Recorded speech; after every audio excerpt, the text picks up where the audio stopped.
हे मी माझं स्वतःचं भाग्य समजतो.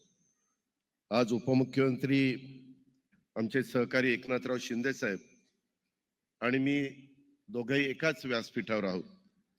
खरं तर आत्ता तिसऱ्यांदा म्हणजे आमचं महायुतीचं सरकार आल्यापासून, सत्तेत आल्यापासून हल्ली 24 तास इन कॅमेरा मी, शिंदे साहेब आणि देवेंद्रजी आम्ही तिघ जण आहोत. आमच्या ऑफिस बाहेर देखील कॅमेरे असतात, आमच्या बंगल्याच्या बाहेर देखील कॅमेरे त्या ठिकाणी असतात. मंत्रालयात आम्ही 9 वाजता गेलो तरी आज 9 वाजता मंत्रालयात आला. आता 9 वाजता मंत्रालयात आला ही काय बातमी झाली का? परंतु आम्ही मला ते सांगतात की 9 वाजता मंत्रालयात आला. अजून आत्ताच बोलता बोलता काहींनी सांगितलं की खांडेकर साहेब समोर बसलेत. ते वॉशरूमला जाताना देखील एक जण आला, मला सेल्फी काढायची. अरे जाऊन, आता तो शब्द वापरत नाही, नाहीतर पुन्हा तेवढीच हेडलाईन होईल, अजित पवार असं बोलला. म्हणजे कुठं काही सोडतच नाही, काय करायचं कसं करायचं काही कळत नाही. आणि टीव्हीवर बातमी हे दाखल झाले ते दाखल झाले. आम्ही एका व्यासपीठावर असलो तरी आमच्यावर क्लोज कॅमेरे असे असतात आणि आमच्या देहबोलीचा अभ्यास त्या ठिकाणी सुरू होतो त्यांचा. आणि ते बघत असतात आमच्या चेहऱ्यावर हास्य आहे का. मी आल्यापासून मुद्दाम तारक्कांशी मला काही बोलायचं होतं ते बोलत होतो. त्याच्यामध्ये एकनाथराव पण मला काही सांगत होते, मी पण त्यांच्याशी बोलत होतो. परंतु हे सगळं करत असताना आम्हाला, मी तर माझ्या मनाला सांगतो, ए बाबा कार्यक्रम संपेपर्यंत आपला चेहरा प्रसन्न दिसला पाहिजे. आणि तो प्रयत्न आम्ही करतो, कारण उगीच कुठली तरी बातमी व्हायला नको. त्याच्यामुळं आमच्यात कुठलीही नाराजी नाही. आता परवाच असा का शब्द वापरला एकनाथराव शिंदे साहेबांनी, मला हलक्यात घेऊ नका. आता ते कुणाला म्हणले तेच कळायला मार्ग नाही. आता हलक्यात मशालीने घ्यायचं नाही का अजून कोणी घ्यायचं नाही, त्याच्यामध्ये गमतीचा भाग जाऊ द्या. परंतु एकंदरीतच राज्याला पुढे नेण्याच्या करता मी मनापासून प्रयत्न करतो. आजचा कार्यक्रम हा राजकीय नाही, ह्याची जाणीव माझ्यासारख्या कार्यकर्त्याला आहे. मात्र एक गोष्ट मी जरूर सांगतो की साहित्य संमेलनाच्या उद्घाटन सोहळ्याला उपस्थित न राहिल्याचं दुःख मला नक्कीच झालेलं आहे. त्याचं कारण असं आहे की महिला संमेलनाध्यक्ष आदरणीय डॉक्टर तारा भवाळकरांचं, त्या आमच्या थोरली बहीण आहेत, या नात्याने मी त्यांना ताराक्का म्हणतो. तेव्हा ताराक्कांचं भाषण मी समाज माध्यमांवर ऐकलं आणि वाटलं की हे भाषण ऐकायला आपण प्रत्यक्ष सभागृहामध्ये असायला हवं होतं.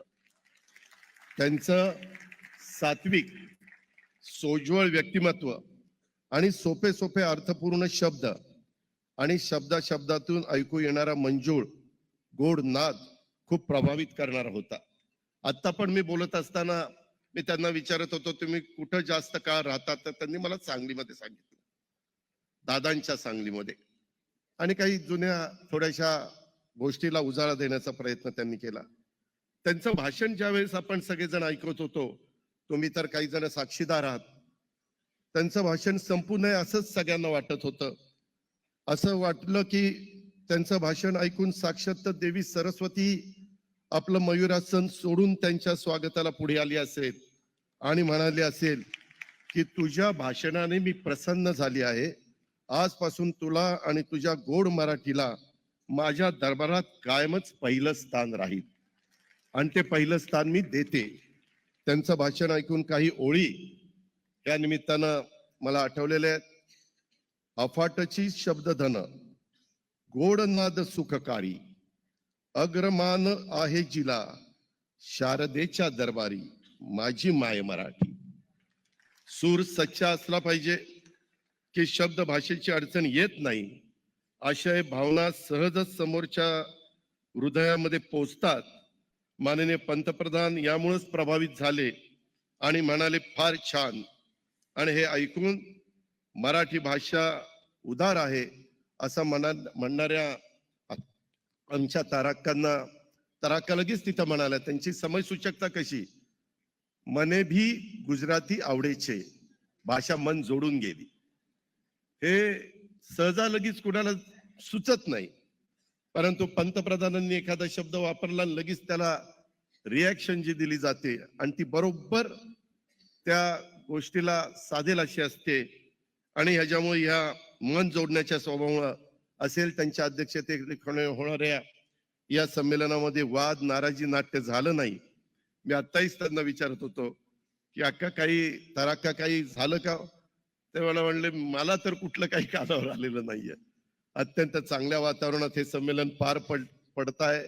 संजयजींना पण मी विचारत होतो मगाशी, याचा मला मनापासूनचा आनंद आहे. मराठी माणूस, मला एक गोष्ट नेहमी जाणवते, हा मराठी माणूस महाराष्ट्राबाहेर पडला की समजूतदारपणे वागतो. हेही त्याचं कारण आहे. तो दिल्लीत आलाय त्याच्यावर समजूतदार झाला. एकदा का महाराष्ट्राची बॉर्डर ओलांडली की मग सुरूच आपलं. या अशा संमेलनावर अनेक राजकीय हस्तक्षेप, राजकारत्यांची छाया अशी टीका बऱ्याचदा होत असते. पण राज्यकर्ते आणि कला साहित्याचा विकास याला खूप मोठी तसं बघितलं तर परंपरा आहे. भारतात बऱ्याच काळ कला आणि राजाश्रयांनी वाढल्या, शिखरावर गेल्या. राजे कलाकारांच्या कुटुंबाचा उदरनिर्वाह, मला मगाशी मी ग्रंथ त्या जे स्टॉल होते तिथं गेलेलो होतो. तिथं मला 1909 सालचा दिवाळी अंक दाखवला. 1909 सालचा मी ते बघत होतो. त्यावेळेच्या जाहिराती आणि ते बाकीच्यांनाही देण्याचा त्यांचा प्रयत्न आहे.